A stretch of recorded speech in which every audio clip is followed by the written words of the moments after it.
economic attitudes, industrial capacity, and logistical limitations. Winston Churchill, who called George Marshall the architect of victory, was not being overly theatrical when he recalled that the British government, its fading imperial sway at stake, was pragmatically resolved to share the agony of the final and perhaps protracted slaughter.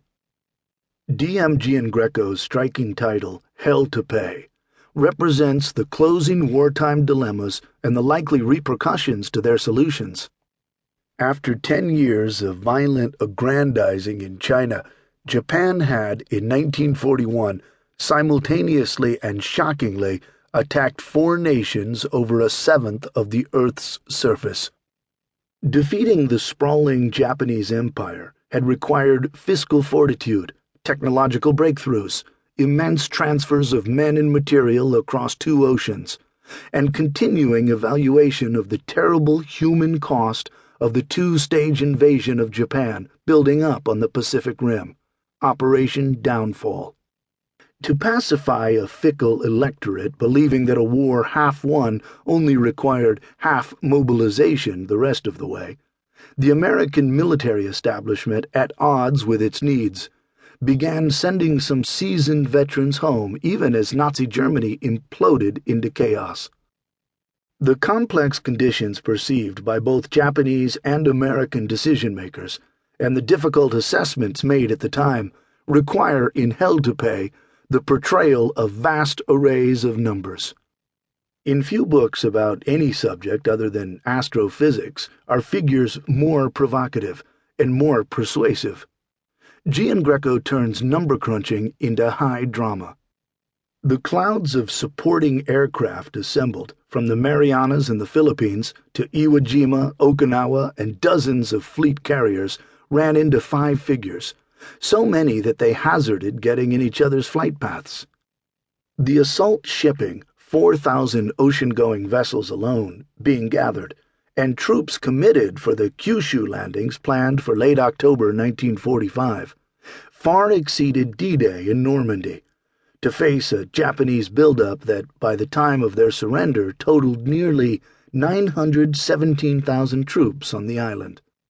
The coordination of landings in pre-dawn darkness and in the fog of smoke screens risked a nightmare of swampings, collisions, objectives gone awry, and deadly friendly fire. The Japanese intended, conceding extraordinary losses, to inflict 20% casualties before any GI set foot on the beaches, and further carnage thereafter during the inexorable grind of daily close-in battle, conducted at a distance that a man can throw a grenade.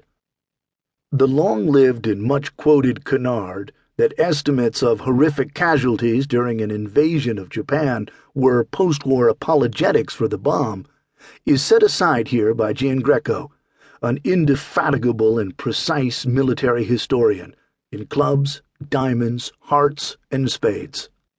The frightful dimensions of putting Allied boots on the ground on Kyushu and Honshu are spelled out from both Japanese and American planning documents and the recollections of participants on both sides.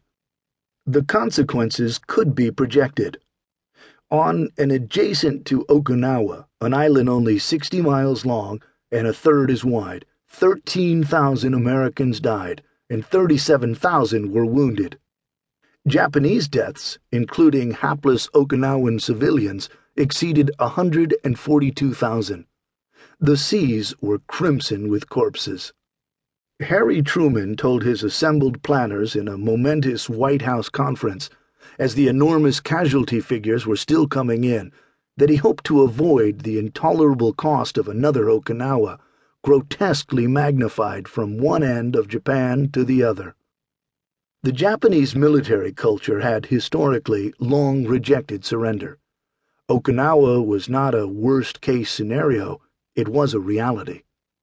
The far more extensive killing ground of Japan was waiting to happen. Although Japan's colonial empire was shrinking and its internal resources were dwindling, so was the American war enthusiasm generated by Pearl Harbor. A negotiated peace rather than overwhelming victory might, however,